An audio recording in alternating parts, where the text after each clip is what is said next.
Hello dear student. सबसे पहले मैं आपको इन्फॉर्म कर दूं कि अब आप गूगल में जाके ब्लॉगर पे भी मेरा नाम सर्च कर सकते हो और मेरा ब्लॉग है jigarsir2020.blogspot.com। ये आपको किसके लिए हेल्पफुल होगा मैं ये बता दूं।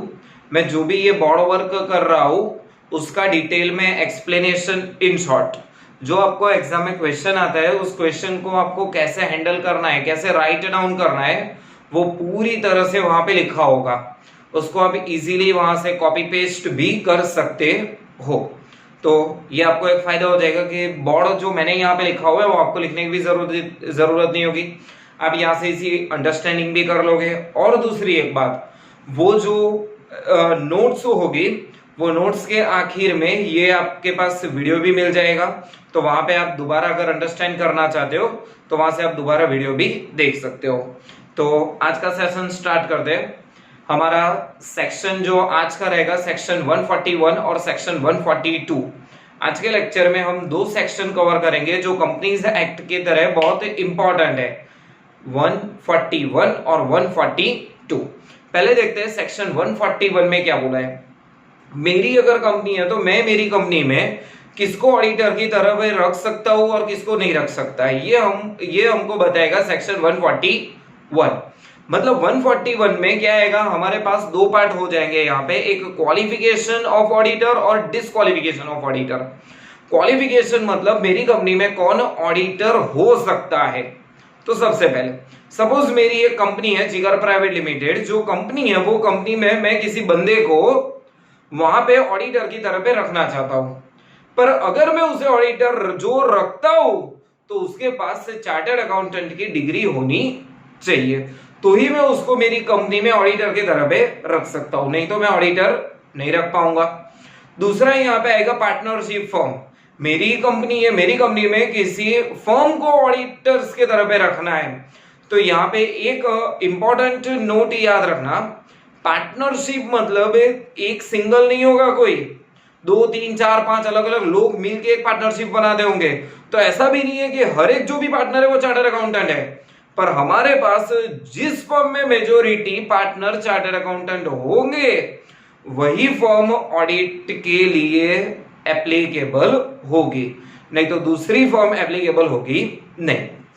लास्ट में आएगा हमारे पास एलएलपी। एलएलपी मतलब limited liability partnership firm. Limited liability partnership firm जो होती है उसमें किसी भी फर्म को हम दे सकते हैं, बट फाइनली जो रिपोर्ट पे जो साइन करने की जो अथॉरिटी है वो अथॉरिटी सिर्फ और सिर्फ चार्टर्ड अकाउंटेंट पार्टनर होगा उसी को मिलेगी। तो मैंने जो डिस्कस किया वो क्वालिफिकेशन की बात कर दूं तो इंडिविजुअल चार्टर्ड अकाउंटेंट ही होना चाहिए, फर्म मेजॉरिटी चार्टर्ड अकाउंटेंट्स होने चाहिए। एलएलपी की बात करूं, only chartered account partners have right to sign. तो सिंपल है, यहाँ पे दोबारा एक बार कवर कर लेते हैं। इंडिविजुअल है सीए चाहिए, फर्म है मेजॉरिटी पार्टनर्स सीए चाहिए, एलएलपी है तो कोई भी एलएलपी को हम दे सकते हैं ऑडिटर की तरह पे रख सकते हैं, लेकिन जो रिपोर्ट पे साइन करने की अथॉरिटी होगी वो only and only chartered accountants की होगी। आगे देखते हैं डिसक्वालिफिकेशन।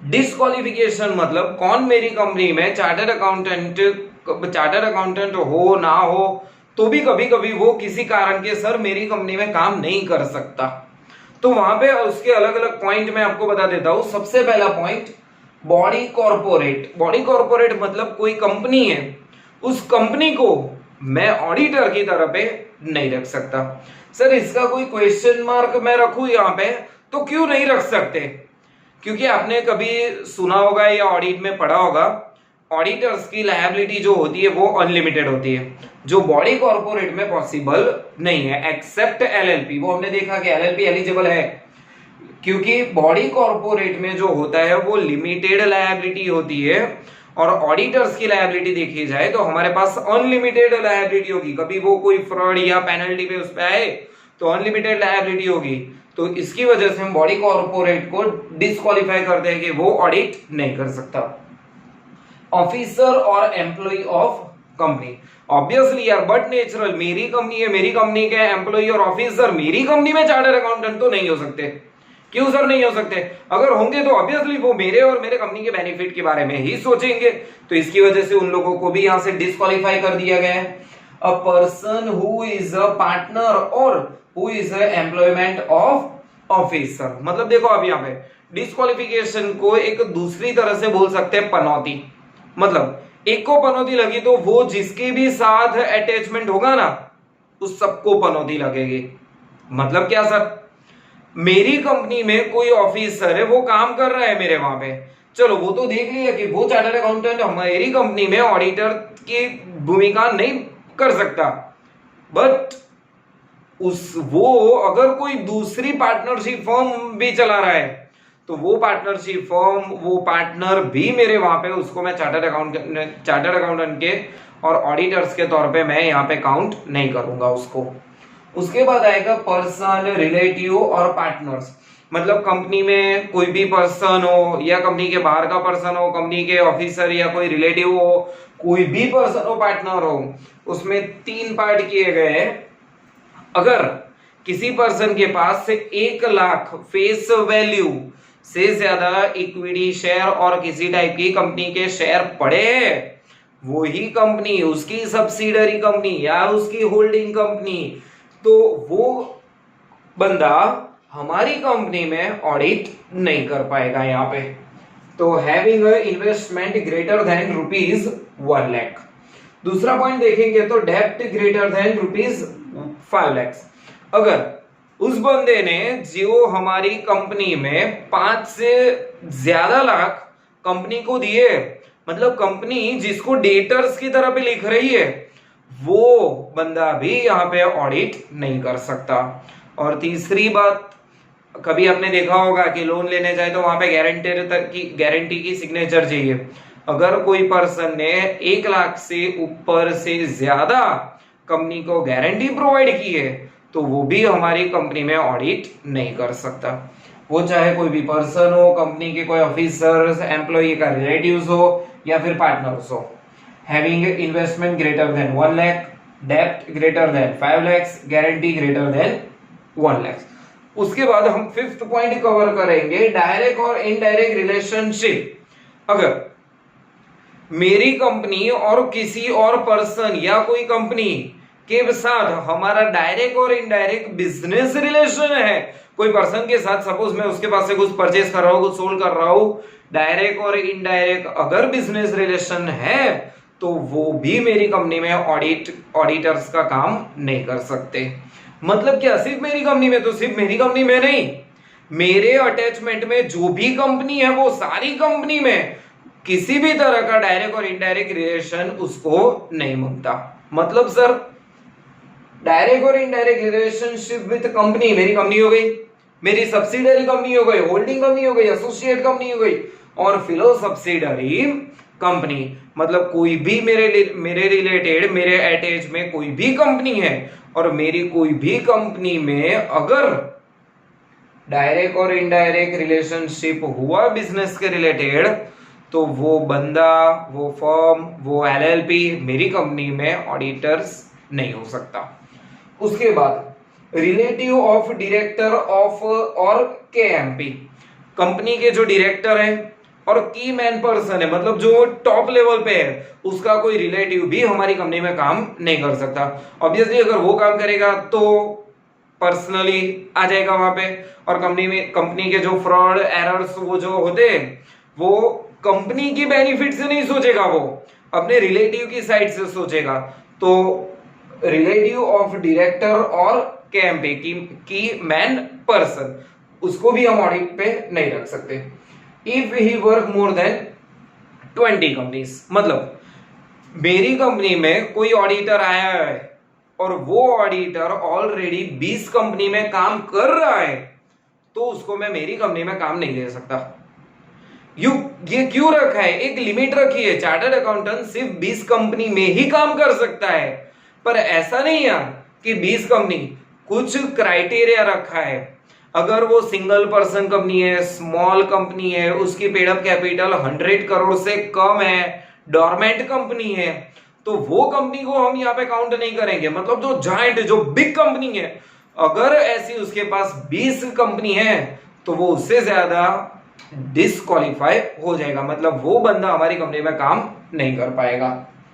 उसके बाद देखें तो convicted by the court for an offence involving fraud minimum 10 year. मतलब मेरी कंपनी है खुद की, मेरी कंपनी में किसी को मैं ऑडिटर की तरह पे रखना चाहता हूं, लेकिन वो जो इंसान है वो इंसान पे कभी ना कभी कोई फ्रॉड की वजह से कोई केस लगा हुआ है, बट वो भी ऑडिट के रिलेटेड उसने कोई फ्रॉड किया हो तो, और वो जो भी सजा सुनाई है कोर्ट ने, उस सजा को अगर 10 साल पास नहीं हुए तो उसको भी हम यहां पे डिस्क्वालीफाई कर देंगे, मतलब वो भी हमारी कंपनी में काम नहीं कर पाएगा।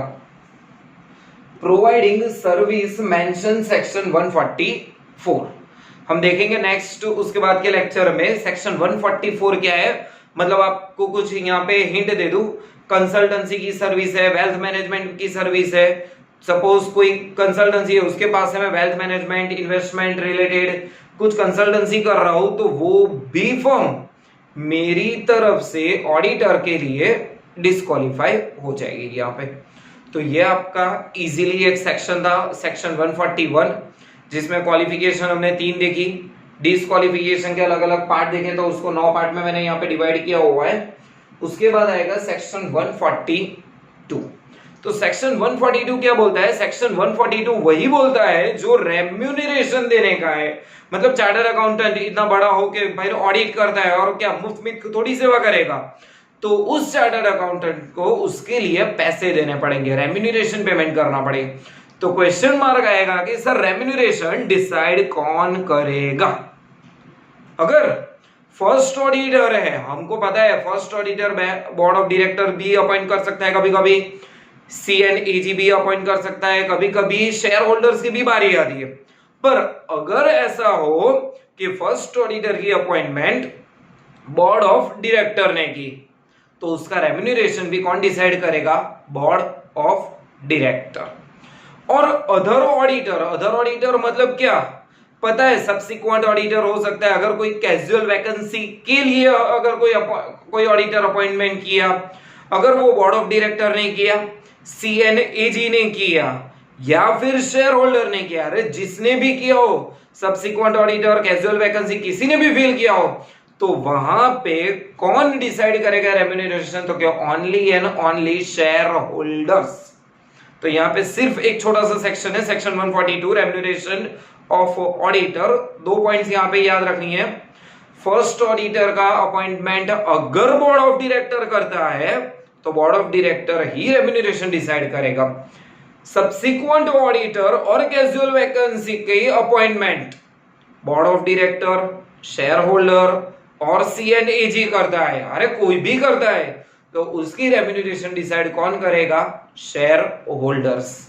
तो देख लो, remuneration of only first auditor जो है वो appoint by the board of director will be fix by board of director. अगर first appointment board of director ने की तो बोर्ड ऑफ डायरेक्टर सिलेक्ट करेगा।